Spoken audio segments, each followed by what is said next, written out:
Welcome to Rajya Sabha Television. You're watching the news tonight with me, Frank Rausen Pereira. Here are the headlines. Union Cabinet clears 10% reservation in jobs and education for economically weaker sections in general category. Constitutional Amendment Bill likely to be tabled in Parliament tomorrow.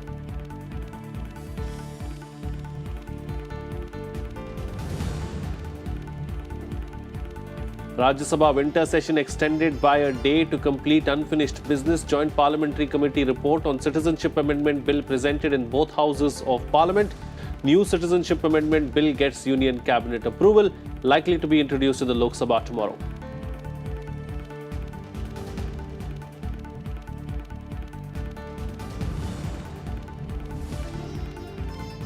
Rajya Sabha adjourned amid sloganeering by Samajwadi Party, BSP and TMC MPs.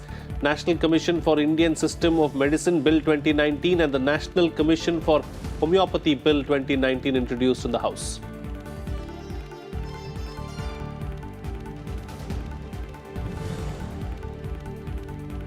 GDP estimated to grow at 7.2% in 2018-19 compared to 6.7% in the previous fiscal. Central Statistics Office releases first advance estimates of national income for 2018-19, expects real gross value added to grow at 7% in current fiscal compared to 6.5% in 2017-18.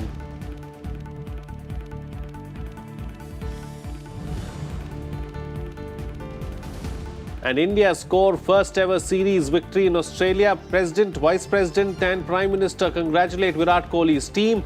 Men in Blue win the Border Gavaskar Trophy with a 2-1 win in the 4-match series after final test in Sydney ends in a draw. Cheteshwar Pujara named the man of the match and series.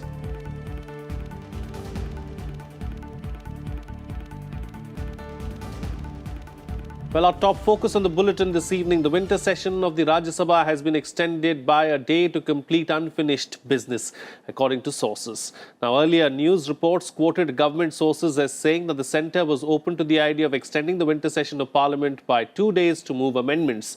The news of the likely extension of the Parliament session came on a day when the Union Cabinet announced a far-reaching decision to amend the Constitution to provide for 10% reservation for the economically backward segments in the general category for direct recruitment in government services and admission to higher educational institutions.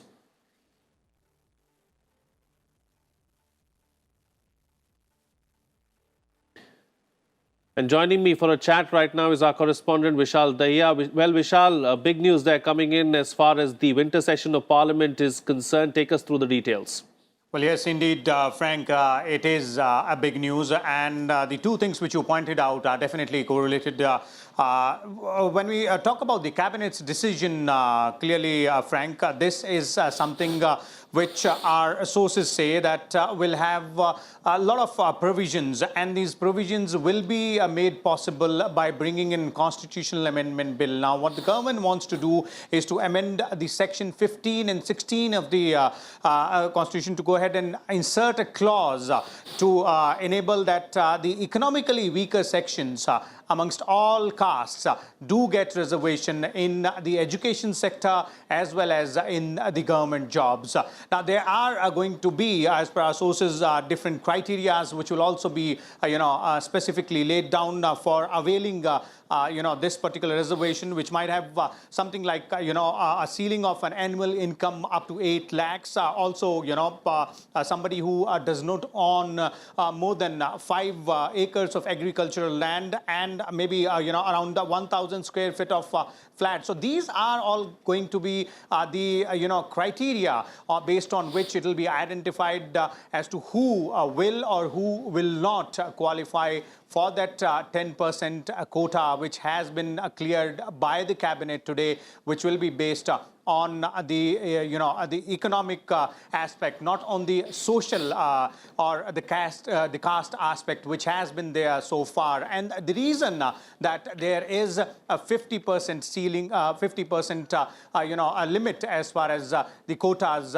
are concerned, that is something which the government needs to address, and that is why this effort to go ahead and bring in a constitutional amendment bill to ensure that one, that ceiling goes up, and two, they can have this aspect of bringing in reservation for the economically weaker section amongst all castes. Frank? You know, Vishal, since you're talking about the quota, let's look at the story, of course, that is focusing on quota, and then I'll come back to you for another reaction on that as well. Now, the cabinet has approved 10% reservation in jobs and educational institutions for the economically backward section in the general category. That's something that our correspondent Vishal Dahiya was in fact pointing out in his chat just now. The government is likely to bring a constitutional amendment bill in the parliament on Tuesday. The new provision will be over and above the existing 50% reservation. The reservation will be given to those economically backward poor people who are not availing the benefit of reservation currently. The benefit is likely to be available for those whose annual income is below 8 lakh rupees and who have up to 5 acres of land. Articles 15 and 16 of the Constitution will have to be amended for implementation of the decision. हर लोग, हर पार्टियां कहा करती थी, BJP के एजेंडे में भी ये था, और आज बीजेपी के एजेंडे को सरकार ने मूर्त रूप दिया है। तो इस नाते फैसला तो बहुत बड़ा है, और काफ़ी समय से सामान्य वर्ग के लोग इसकी मांग भी कर रहे थे कि जो पिछड़े हुए लोग हैं उनको आर्थिक आधार पर आरक्षण दिया जाए। आज आदरणीय प्रधानमंत्री जी साधु को साधुवाद देते हैं। पूरे देश की वह सामान्य वर्ग के लोग जो निराश हो चुके थे, आज उनको प्रधानमंत्री के इस निर्णय में आशा दिखी है। अब हम उनको भी आगे बढ़ाने का काम करेंगे। Well, let's now hear political reactions that are coming in after the cabinet cleared the 10% reservation for the economically backward section in the general category. 4 साल 8 महीने बीत जाने के बाद वे संसद के सत्र के आखिरी दिन, जब 2019 के चुनाव में 100 दिन से कम बचे हैं, तभी मोदी सरकार को आर्थिक तौर पर देश के गरीबों की याद आई। ऐसा क्यों?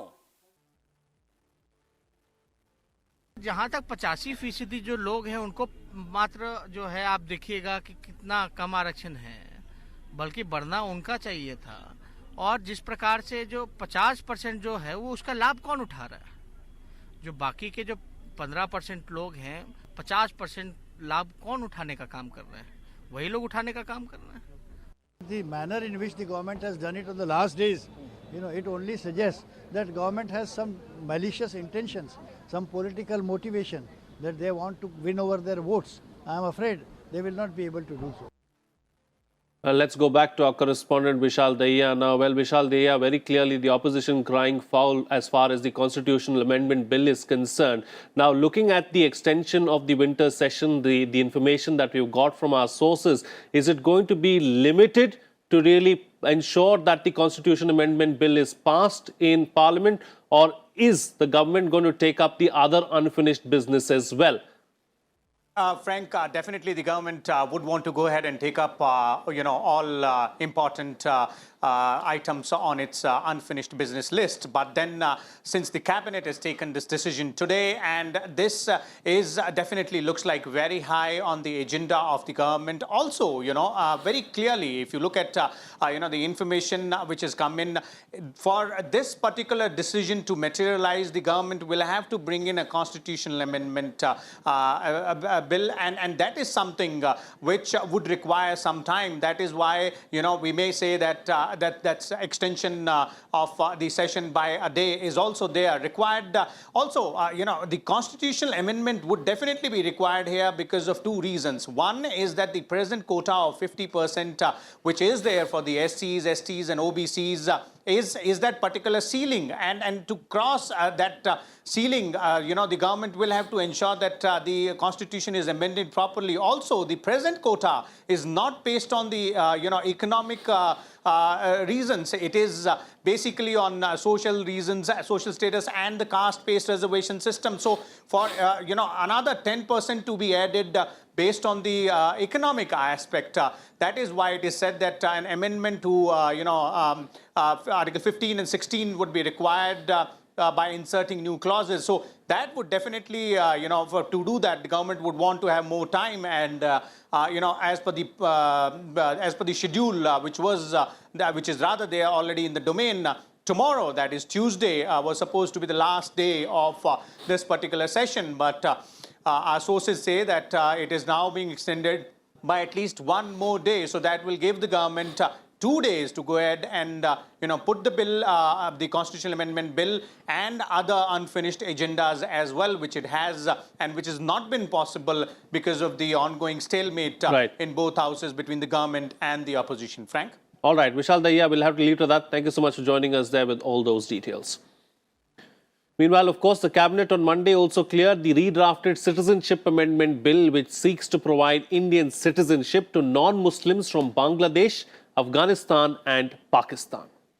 Now, a meeting of the Cabinet chaired by Prime Minister Narendra Modi cleared the bill, and it is expected to be tabled in the Lok Sabha on Tuesday. The move came within hours of the presentation in the Lok Sabha of a report of the Joint Parliamentary Committee examining the bill that was first introduced in Parliament in 2016. While the report was laid on the table by Swapan Das Gupta in the upper house, the fresh bill seeks to amend the Citizenship Act of 1955 to grant Indian nationality to people from minority communities, Hindus, Sikhs, Buddhists, Jains, Parsis and Christians from Afghanistan, Bangladesh and Pakistan after 6 years of residence in India instead of 12, even if they don't possess any proper document. The JPC report was prepared with a majority vote as opposition members have opposed the move to grant citizenship on the basis of religion, saying it is against the constitution. Assam के अंदर कुछ विषयों को लेकर के थोड़ा सा उनको आशंकाएं हैं। उनको लगता है कि आसाम अकॉर्ड जो हुआ था उसका पालन हो पाएगा कि नहीं हो पाएगा। उन सब विषयों को इस कमेटी में एड्रेस किया गया है। देखिए, आसाम अकॉर्ड की में जो सबसे बड़ी चिंता ये थी कि आसाम की जो आइडेंटिटी है उसको बड़ा खतरा है, तो अस्मिता का सवाल है, उसको कमेटी ने समझा है और समझ में कुछ सुझाव भी दिए कि सरकार इस दृष्टि से चिंता करे। परंतु जो तारीख उसने तय की थी, उस तारीख के बाद भी जो लोग हैं उनका क्या हो, अपने देश के ही में ही विदेशी बन गए थे, उनका एक अधिकार बनता है, तो उसको कमेटी ने ऑनर किया है। और मैं इस बात में ज़रूर मैं कहना चाहता हूँ कि समिति ने बहुत संजीदगी के साथ और पूरे गंभीरता के साथ जो भी आसाम में या नॉर्थ ईस्ट में जो आशंकाएं थी उनको एड्रेस किया है। उनका कहना ये था कि क्योंकि इसमें आप एक रिलीजन्स का नाम ले रहे हैं, तो ये जो कॉन्स्टिट्यूशन की धारा 14 है उसका उल्लंघन है। परंतु ऐसा नहीं है। एक क्लासिफाइड ग्रुप भी होते हैं जो जिनके खिलाफ अन्याय हो रहा है इन देशों में, वो खुद में एक वहाँ की माइनॉरिटीज़ हैं। तो इस बात को स्वीकार करते हुए समिति ने भी इस बात का जो हमारे मंत्रालय उन्होंने भी उसका उत्तर दिया है। तो एक तो उनकी आपत्ति ये थी कुछ लोगों की, दूसरा ये था कि भी बांग्लादेश को इससे बाहर क्यों ना कर दिया जाए। तो बांग्लादेश को यदि बाहर करते हैं तो बिल की जो स्पिरिट है वो समाप्त हो जाती है। ऐसे कुछ सारे विषय थे और उन सभी हमारे जो ऑनरेबल मेंबर्स थे उन्होंने अपने डिसेंट नोट जमा किए हैं और जैसा कि नियम है वो डिसेंट नोट भी इस रिपोर्ट का हिस्सा है। तो रिपोर्ट अब पूरे रूप में आ गई है। अब देखिए सरकार इसमें क्या करती है, ये सरकार का विषय है। लेकिन कुल मिलाकर के मैं यही बात कहूँगा कि बहुत संजीदगी के साथ, संवेदनशीलता के साथ ये रिपोर्ट तैयार की गई है। उसके अंदर हुए हैं कुछ अमेंडमेंट्स हुए हैं। एक तो ये कि जो एनआरसी की जो प्रक्रिया चल रही है उसमें 31 मार्च 1971 के बाद जो लोग आए हैं उनका क्या हो, तो उसको एड्रेस किया है। उनको जो है क्रमशः नागरिकता प्राप्त करने का अधिकार होगा, उसके ऊपर कोई उनको ऑब्जेक्शन, एक तो ये संशोधन आया है। Well, 0 hour and question hour were stalled in the upper house on Monday due to protests by various opposition parties. Chairman M. Venkaiah Naidu appealed to members for the smooth functioning of the house. As the protests continued, Chairman adjourned the house till 2 p.m. Papers to be laid on the table. After the House conducted formal business, members of the SP, BSP, TMC and Congress protested over various issues. The parliamentary way of functioning. In an endeavour to restore normalcy in the House, the chairman urged members to cooperate and ensure that the House functioned in a meaningful manner. He reiterated that notices for discussion on several issues will be admitted under appropriate rules and urged members to engage in a constructive debate. Honourable members, Certain members have given notice under 267. I have not permitted any one of them. They can give notice under some relevant rules, and then they can be discussed separately, provided if they are in order. Please sit down, please. As the protests continued to disrupt the proceedings, Chairman adjourned the House till 2 p.m. The House is adjourned to meet. Priti Mishra, Rajya Sabha Television. Well, protests by various opposition parties paralysed proceedings of the upper house in the post-lunch session as well. Deputy Chairman Harivansh made repeated appeals to the members to allow the house to function. As protests continued unabated, Deputy Chairman first adjourned the house for 15 minutes and then till Tuesday. When the House reassembled at 2 p.m., members of the SP, BSP, TMC and AAP moved into the well of the House alleging misuse of the investigative agencies. Congress members also moved into the aisles demanding a joint parliamentary commission investigation into the Rafale deal. Deputy Chairman Harivansh made fervent appeals to the members to allow the House to function. He even allowed SP leader Ram Gopal Yadav to make a submission. However, repeated protests stalled the proceedings. Amid din, the National Commission for Indian System of Medicine Bill 2019 and the National Commission for Homeopathy Bill 2019 were introduced. कोई समय दे रहा हूं, दो मामूली विधायी काम है, आप वो हो जाने दे संपन्न. बहुत कम समय में विधायी काम 2-3 हो जाने दे, फिर मैं प्रोफेसर साहब को ही समय दे रहा हूं. मैं प्रोफेसर साहब को ही समय देने वाला हूं. दो मामूली विधायी काम है, दो विधायी कामें हो जाने दे. As the protests continued, Deputy Chairman first adjourned the House for 15 minutes and then till Tuesday. Priti Mishra's report for Rajya Sabha Television. 11 hours on Tuesday, 8th January 2019.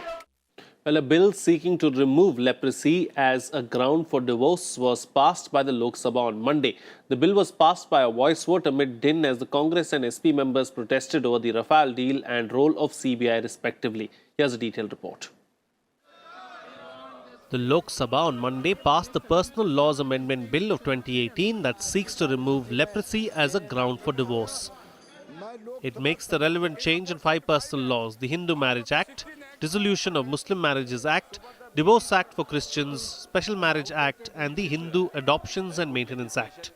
Asauddin ji has opposed this bill on the ground that there is no eradication of the leprosy, but it is not a question of eradication. It is a question of curability.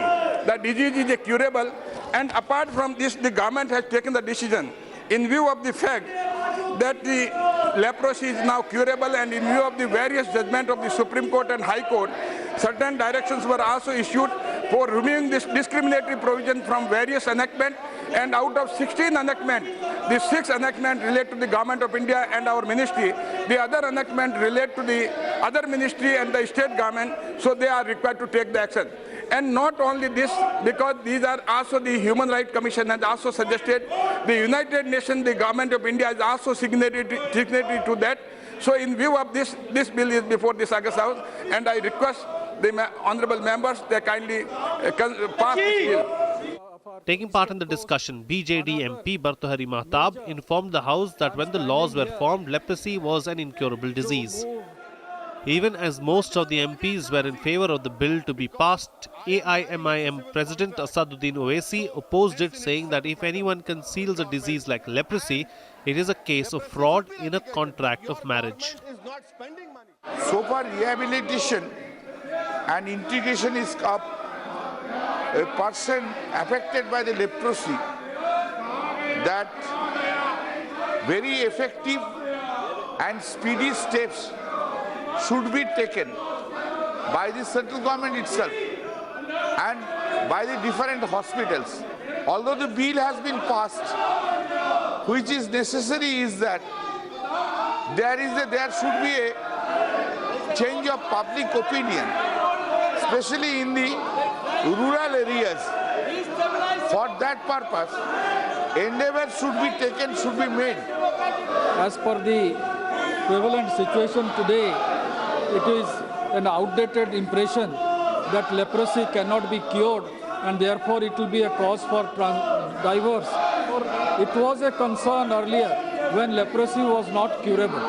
But nowadays, with modern medicine, leprosy is curable. that stigma which was there earlier, that one who suffers from leprosy has to be outcast, should be left outside the habitation and should always be left to his or her fate. That situation does not exist today. If a party is concealing a disease because I am marrying, it's a civil contract. So this in itself, madam, consent is impaired, and according to Indian contract law, section 17, madam, the active concealment of a fact by one having knowledge or belief is fraud. So that is why I oppose this bill. That in Islam you do not understand, it is a civil contract. Now if and that amendment to the Muslim Dissolution Marriage Act is for a woman. It is not for a man. You are taking away the right of a woman to divorce a man who is concealing his disease. Union Minister P.P. Chowdhury informed the House that leprosy is completely curable through medical treatment, as against the earlier notion of it being incurable. In a recent report, the Law Commission recommended repeal of laws and provisions which were discriminatory against leprosy-affected people. Ravindra Sharon's report for Rajya Sabha Television. Meanwhile, Defence Minister Nirmala Sitharaman on Monday termed the doubts raised by the Congress over her statement on HAL contracts as incorrect and misleading. In a brief statement in the Lok Sabha, she said over 26,000 crore rupees worth of contracts have been awarded and work amounting to 73,000 crore rupees are in the pipeline. Her clarification comes amid a political furor over her earlier statement in the House regarding orders placed with the defence public sector undertaking. Congress had alleged that the minister had lied in Parliament that government orders worth 1 lakh crore rupees were provided to Hindustan Aeronautics Limited. I would like to set all doubts to rest by adding that I have received confirmation from the HAL that during 2014-18, contracts amounting to 26,570.80 crores of rupees have already been signed with HAL, and orders approximately 73,000 crores of rupees are in the pipeline. I will allow you. The details of these orders are placed at the Annexure 1 and Annexure 2 respectively. The above documents clearly confirm the correctness of my statement made on the floor of this House, and that doubts raised in this regard are incorrect and misleading. Thank you, ma'am. Well, India is expected to strengthen diplomatic and trade relations with Norway at a summit-level meeting between Prime Minister Narendra Modi and Norwegian Prime Minister Erna Solberg on Tuesday. The head of one of the major Nordic countries in Europe, Norwegian Prime Minister Solberg, will also meet President Ramnath Kovind and Vice President Venkaiah Naidu. Solberg is in Delhi with a large business and official delegation. According to the Foreign Ministry, Norway offers many economic opportunities, including investment of Norway's wealth fund to the tune of $70 billion. Over 100 Norwegian companies are already in India in areas like shipbuilding, petroleum-related services, hydropower, clean energy and IT services. Several major Indian companies are also present in Norway. India and Norway have developed shared interest in sustainable use of ocean resources for growth of both the economies. In February 2018, Prime Minister Modi had visited Stockholm and had addressed the first India-Nordic summit in which the Norwegian Prime Minister was a participant. This reflects the importance of our bilateral relations. The aim of the new strategy is to strengthen Norway's bilateral relations and economic ties with India. Private sector engagement, research and technical cooperation are key components of this strategy. It focuses on oceans, energy and the environment, and on increased cooperation and contact between our countries at the political level. Some business and economy news now. Direct tax collections during the first 9 months of the current financial year rose more than 14% compared to the corresponding period last year. The provisional Figures of direct tax collections up to December 2018 show gross collections at 8.74 lakh crore rupees. Refunds amounting to 1.3 lakh rupees, 3 lakh crore rupees, I beg your pardon, have been issued during April 2018 to December 2018, which is 17% higher than refunds issued during the same period in the preceding year.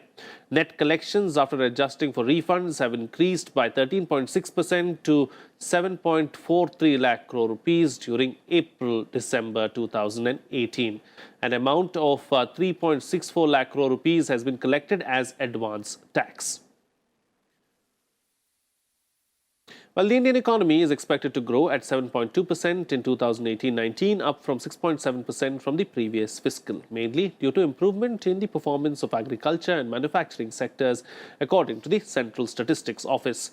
The Central Statistics Office estimate is, however, a bit lower than 7.4% growth projected by the Reserve Bank for the current fiscal. Releasing the first advance estimates of national income for 2018-19, the CSO said GDP growth during 2018-19 is estimated at 7.2%. The gross domestic product had expanded by 7.1% in 2016-17 and 8.2% in 2015-16. Real gross value added is anticipated to grow at 7% in the current fiscal, as against 6.5% in 2017-18. While the growth of the manufacturing sector is expected to accelerate to 8.3% this fiscal, up from 5.7% in 2017-18. And finally, some sports news now, where India created history by winning their first ever Test series 2-1 on Australian soil after the fourth and final test between India and Australia ended in a draw. India scored 622 runs for 7 wickets in their first innings and then bowled out Australia for 300, thereby enforcing the follow-on. However, persistent drizzle washed out day 5, thereby keeping the victory margin down to 2-1. Australia was still trailing by 316 runs when the match was called off, ending India's 71-year wait after wins in Adelaide and Melbourne for a series win in Australia. President Ramnath Kovind, Vice President M. Venkaiah Naidu and Prime Minister Narendra Modi congratulated the Indian side on its victory.